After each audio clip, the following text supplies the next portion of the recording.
In this video I want to find out if electric outboard is actually any good. So let's start by buying one. This is the sort of power you need to push along a planing boat, like a fishing boat or something like that. But as you can see, at $27,000, I don't think that's going to happen. And especially since you can get an equivalent petrol motor, or even better, this is a 30 horsepower, for, less than $10,000. So, but it might make sense to push along a non-planing boat, like a sailboat. That way I can use a smaller motor. But even these are pretty expensive. So we're going to make our own. Yes, I know you can get these cheap 12 volt or 24 volt trawling motors, but these just run a brushed motor. Not very efficient. I just want to make something a bit better than that. This is the Outboard here. It's an old Johnson 4 horsepower. This is the motor I've got here. I got two of these motors for 20 bucks and they actually both go. This is a Alien C80-100, I think. 80mm diameter, 100mm long. And I'm going to run this at 72 volts at 100 amps. So that'll give me about 7,000 watts. So that'll be about 8 horsepower. So about double what this motor should be doing, but that should be alright.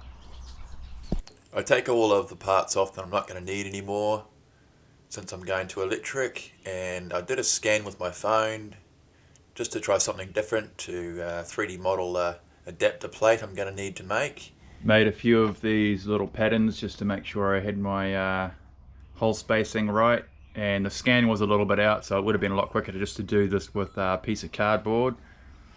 But anyway, we got there. I made a drilling jig, and now I'm just going to drill through this to put all the holes in here.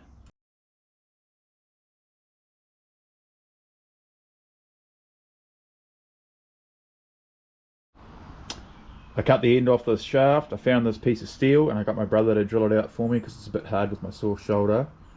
And now I've got to try and get this on here. But this is some weird imperial size, so I might have to heat this up to get it to go on.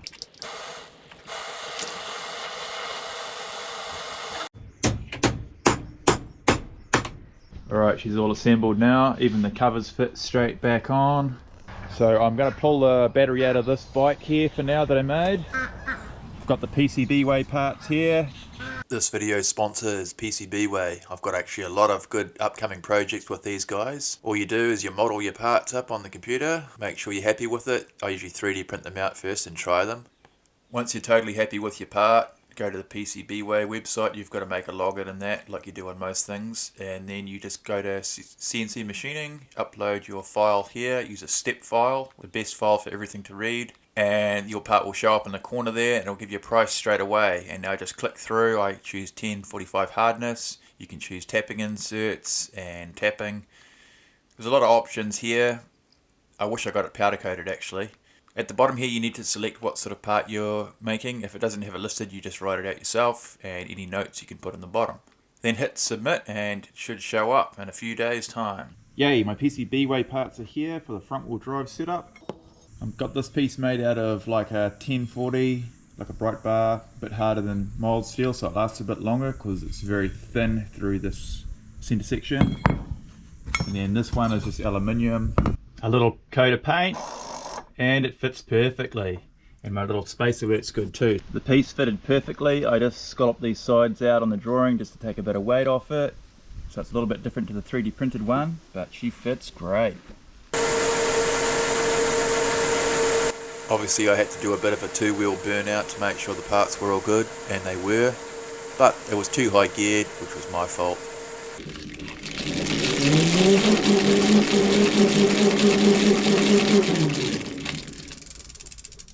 I actually reused these pieces from PCBWay and screwed them onto another bicycle socket that I had a bearing already made in. I just made this little bracket, and that was pretty easy, but there was just a lot of shimming chains and stuff like that because there's no room. They're so close together, nothing rubs, but it took a long time to get to that stage. So let's see how this works. Hey Scooby. So I met this guy and he offered to test ride my motorbike for me since I was injured. He was alright. He reckons he does a lot of riding with some other guy, but he wasn't that good. I've almost got it working. That'll be coming up in another video, but for now we're going to pull the battery out Might go on one last hoon before we do that.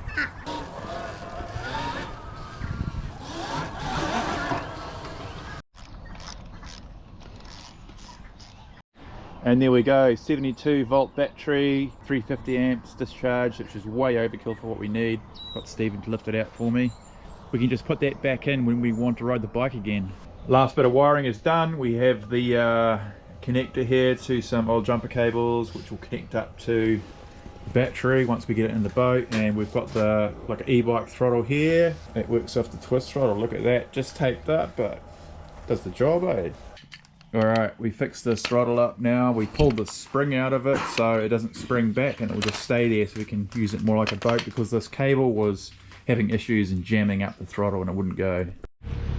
So we're just hooking up to Stephen's Safari now. Goes pretty fast.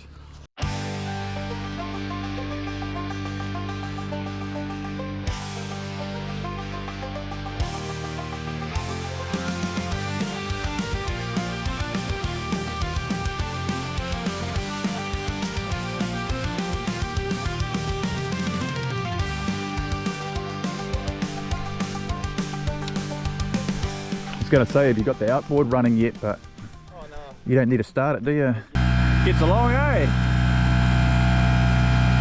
But the motor's not tuned out to the max either.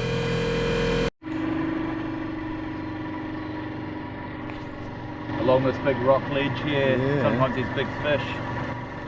Just having a bit of a look. If we see any flounder, we'll be able to see them over there. It's a bit too murky to so clear. This would be awesome for it just to be going dead slow. This is perfect conditions to spot one. We only actually saw one flounder swimming along, but we didn't have a spear or anything anyway. But this was more of just a bit of a test ride. So I'm waiting here for Stephen to come pick me up. His boat's that yellow sailboat over there. He's just motored over there with the gas motor, and he's going to come pick me up once he's loaded all the stuff into it, and then we'll be running electric way out to the island over there.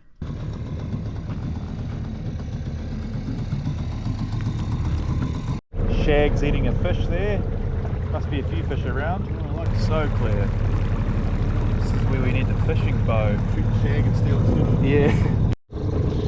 There's Stephen's boat. It's like a 22-foot trailer sailor, but he's got it on a mooring. Stolen outboard. So we're putting this electric one on here. Hopefully it pushes it. I reckon it will. And if there's any wind we can sail, but there's no wind today. Stephen normally sorts everything out for me before I get on, because it's a little bit hard with my arm like this. We've been out here a few times, but we haven't been out motoring, so this will be fun. It's so calm, we're just going straight for the electric motor. Alright, we're underway. Electric motor's going good. Could be quieter, the bearings are pretty hatted in it, that's why it's loud. It would be nice if it was silent. Just going slow through here and head over to Matakana Island eventually.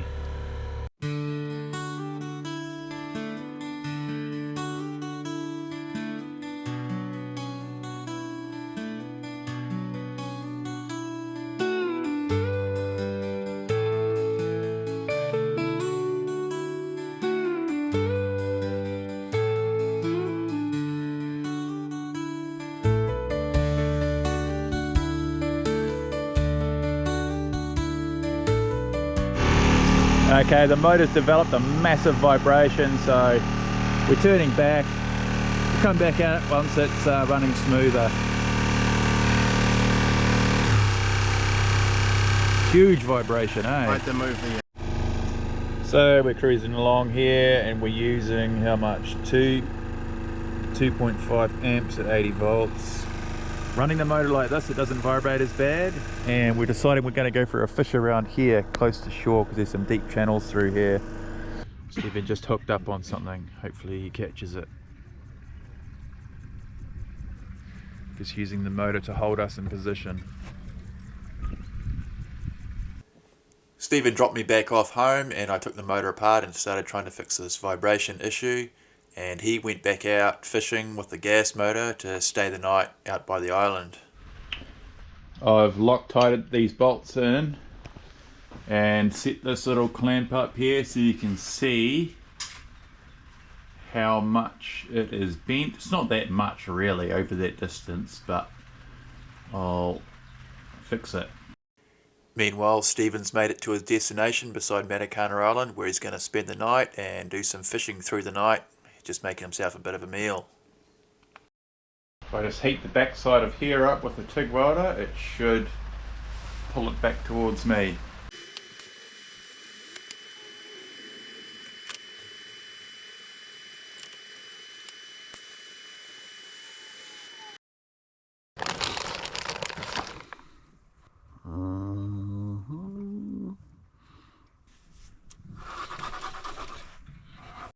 Got one snapper early on.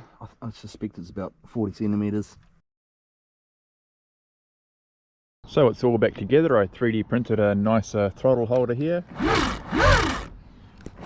Still a bit loud, but a lot better balanced. And if we take the hood off, I have now got an electric bike battery and a hoverboard battery running in parallel. This is what I'm using to control it. It is a VESC 75100. Early morning, down the boat ramp, we're going to see if we can get some flounder. Testing this motor out again. Got my friend Scott with me. I'm just going to drive the boat and he's going to try and do the spearing. I don't know if you can see there's a whole bunch of piper in the water there. We're not going to spear those because they're a bit little, but you can use them as bait. One of the hulls has got a massive tear in the bottom, eh? There's actually quite a few fish around, eh? Little tiny ones, darting around everywhere. This setup with the batteries inside the cowling was actually a lot better. You don't have a big battery on the deck of the boat and a lot more room, and you don't have to worry about it getting wet and stuff because it's well out of the water. And it was just a nice cruising speed for this little catamaran. Our right hull is like totally underwater, full of water now, so we got to go drain it out.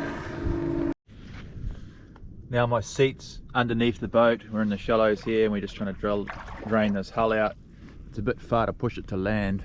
Well, we ran aground so many times that we ripped off the tape repair we'd made on the bottom of this hull, and water was just pouring in at this stage, so we had to keep stopping and draining it out.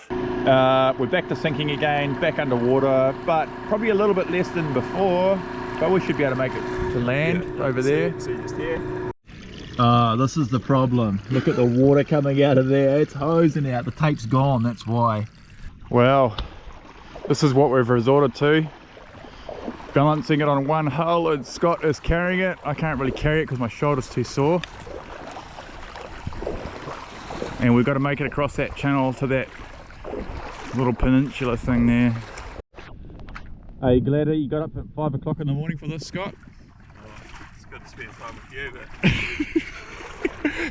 Let's have a look at what it takes. Yeah. So our tape job here is all ripped off because we hit the ground too many times. Alright, we're back underway. Both sitting on the one side to try and keep that hull up. But I'm worried how long the motor's going to last now. You can see real bit good. Alright, there's our issue right there.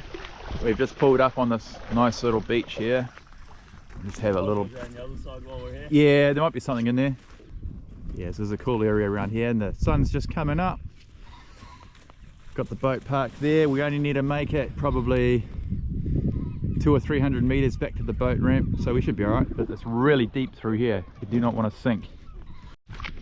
So this outboard has actually cost me hardly any money. $20 for the motor, the controller was $89, a free e-bike battery from an e-bike that doesn't go, and a hoverboard battery. The hoverboard was $100, but I used the motor for something else, so this whole thing cost me about $100. There's the e-bike battery, there's the hoverboard battery. We've been going for about an hour probably. Not running the whole time. Yeah, it probably has been an hour. Yeah. And we're almost out of power. We'll make it back, I think, and then it'll be just about it. So probably an hour run time.